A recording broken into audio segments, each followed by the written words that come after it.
Ultimo Cinturon.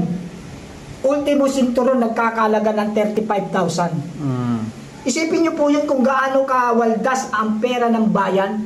Cinturon lang ng isang congressman dyan. Ang halaga, 35K.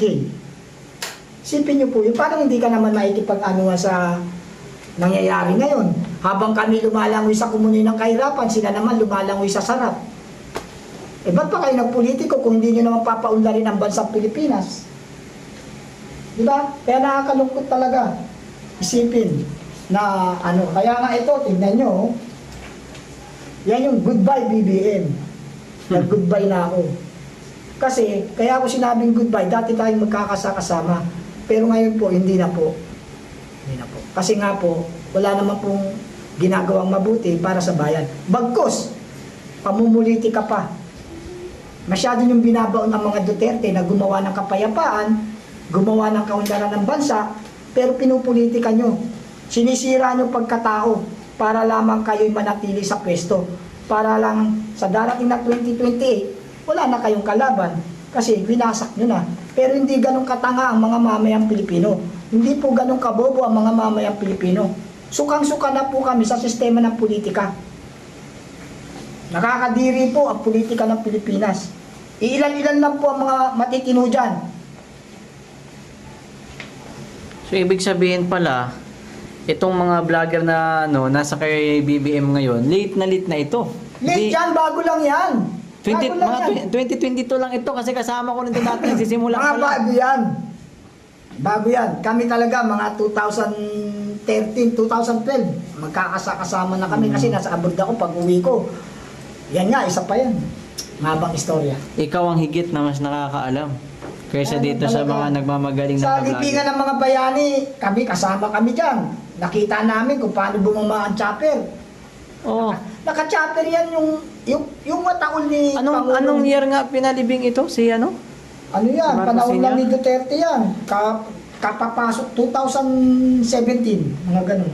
Pinalibing agad, no? Oo! 2016, nagpangulo si Duterte. Nandun kayo? Nandun kami. May gun salute pa yan.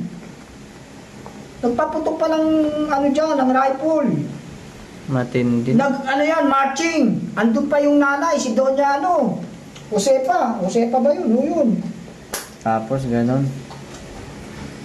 Yan pala mga mga dati-dati talaga, no? Kaya nakakalungkot isipin. Ngayon, hindi naman ako loyalist ni Duterte na loyalist kay Duterte.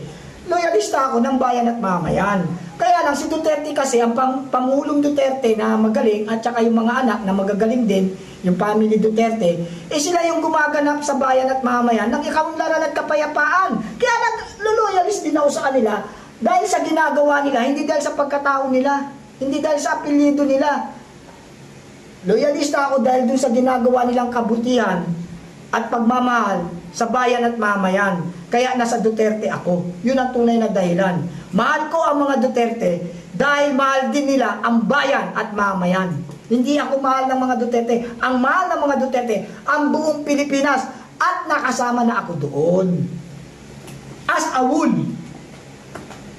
Kaya mamahalin mo Duterte family. Mahal nila Pilipinas. Mahal ko rin ang Duterte. Yun naman ako eh. Kaya nga ako, tingnan nyo, may bandera ako sa likod. Kasi this is sovereignty. Ito ang sign ng kalayaan, sign ng pagmamahal, makabansa na talagang tayo ay Pilipino. Kaya nga, mahal din ko si Pangulong Duterte dahil hinahalikan niya ng gano'n ng bandila. Siya lang ang nakita natin gano'n, ha? May nakita kayo, sige nga, i-research nyo kung may makikita kayong Pangulo na umahalik sa bandila ng Pilipinas. Duterte lang. Kaya nung makita ko yan, naghangat ako magkaroon ng ganito at nirespeto ko. Kasi Pilipino ako. Kaya yan ang diwa ng pagkakaroon ng bandila. Kasi dyan yung kasarinlan. Yan, that is a sign of kasarinlan, sovereignty. That is a symbol of sovereignty. Meron ka sariling bansa, yan ang pagkatao mo. Kaya sana mahalin natin ang Pilipinas. Huwag natin mahalin ang mga sarili lang natin. O katulad yan, mga politiko. Naging politiko na. Ano na nangyari? Pinagsilbihan ba ang mga mamayan? Pinaunlad ba ang Pilipinas? Hindi. Namumulitika. Impeach Sara, impeach Sara. O, huwag pabalikin si Duterte, huwag pabalikin yan.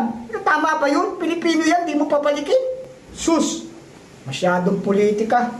Huwag ganyan. Baguhin na po natin ang sistema ng ating bansa kasi kawawa din po ang pangkalahatan. Kayo magaganda buhay nyo. Paano naman kami?